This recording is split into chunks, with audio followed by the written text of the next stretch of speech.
తెలంగాణ భవన్లో మాజీ మంత్రి హరీష్ రావు మాట్లాడుతున్నారు. ప్రత్యక్షంగా చూద్దాం. ఇందులో అవినీతి అక్రమాలు జరిగినవి. ఇందులో తెలంగాణ బలహీన వర్గాల పిల్లలు బిడ్డలు దళిత బిడ్డలకు అన్యాయం జరిగిందని బీఆర్ఎస్ పార్టీ ఆరోపించింది. నేను మాట్లాడాను. సీనియర్ అధికారిగా పనిచేసిన మా పార్టీ ప్రధాన కార్యదర్శి ఆర్ఎస్ ప్రవీణ్ కుమారు, గౌరవ మాజీ మంత్రి వర్యులు కొప్పుల ఈశ్వర్ గారు కూడా మాట్లాడినారు. ఈ అంశం మీద చర్చకు సిద్ధమని అనేకసార్లు అనడం, తోకముడ్చడం. దీంతో మా ఆర్ఎస్ ప్రవీణ్ గారు ఈరోజు సోమాజిగూడ ప్రెస్ క్లబ్లో ఉదయం 12 గంటలకు మేము వస్తున్నాం, మీరు రండి అని స్పష్టంగా ఆయన సవాల్ వేసినారు. ప్రెస్ క్లబ్ బుక్ చేసినారు, అన్ని ఏర్పాట్లు చేసిండ్రు. మరి ఎందుకు ప్రెస్ క్లబ్కు రాలేదు? ప్రెస్ క్లబ్కు రాకుండా ట్విస్ట్ ఇచ్చిండ్రు. ఏమని? లేలే ప్రవీణ్ కుమార్ గారు మీతో మేము మాట్లాడడం, హరీష్ రావు వస్తేనే మాట్లాడతాము అని ట్విస్ట్ ఇచ్చిండ్రు. యాక్చువల్గా నాకు ఇవాళ షెడ్యూల్డ్ ప్రోగ్రామ్ నా కాన్స్టిట్యున్సీలో 4-5 ఇంపార్టెంట్ ప్రోగ్రామ్స్ ఉండే.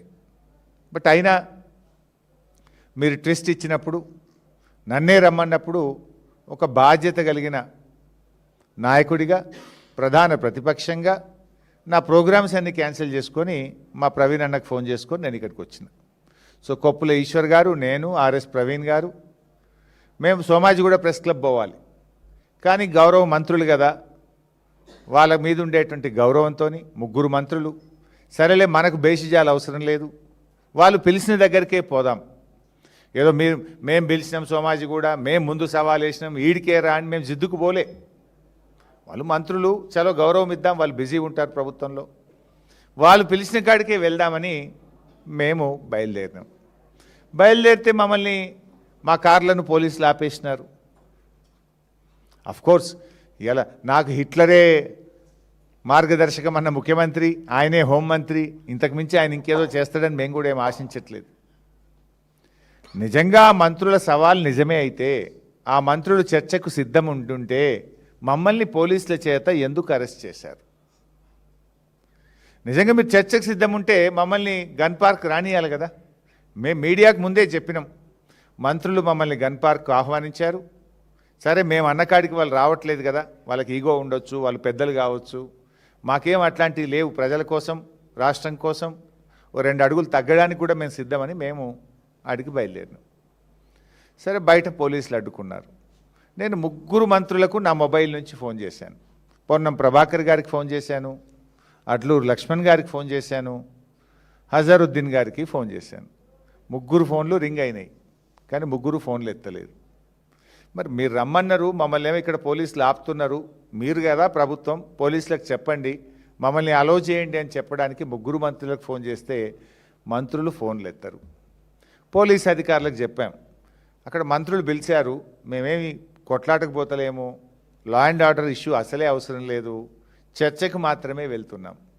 మంత్రులే మమ్మల్ని పిలిచారు, మంత్రులు మాకు సవాల్ వేసినారు కనుక దాన్ని స్వీకరించి మేము వెళ్తున్నాం అన్నప్పుడు మరి మమ్మల్ని పంపించాలి కదా.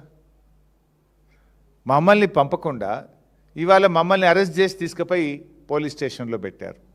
అంటే దీన్ని బట్టి ఏమర్థమవుతుంది? చర్చకు మీరు సిద్ధంగా లేరు.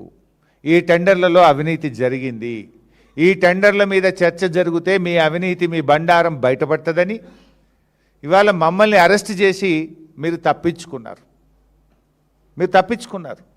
ఇన్ఫ్యాక్ట్ మేము పోలీస్ స్టేషన్ నుంచి కూడా మీడియా ద్వారా పిలుపునిచ్చాం.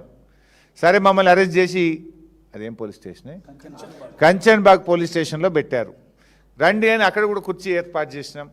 కంచన్బాగ్ పోలీస్ స్టేషన్కే చర్చకు రండి, ఇక్కడ కూడా మేము చర్చించడానికి సిద్ధం అని మేము సవాల్ విసిరినాం. లేదు, మీ పోలీసులకు చెప్పండి, కంచన్బాగ్ పోలీస్ స్టేషన్ నుంచి మమ్మల్ని మీ పోలీస్ పహారాలో మమ్మల్ని సెక్రటరియట్కి అయినా, గన్ పార్క్ అయినా, అసెంబ్లీకి అయినా తీసుకెళ్ళండి, మేము మాట్లాడడానికి సిద్ధమని మీడియా ద్వారా ప్రభుత్వానికి, పోలీసులకు విజ్ఞప్తి చేసినాం. అయినా మమ్మల్ని వదిలిపెట్టలేదు. అంటే దీన్ని బట్టి ఏమర్థమవుతుంది?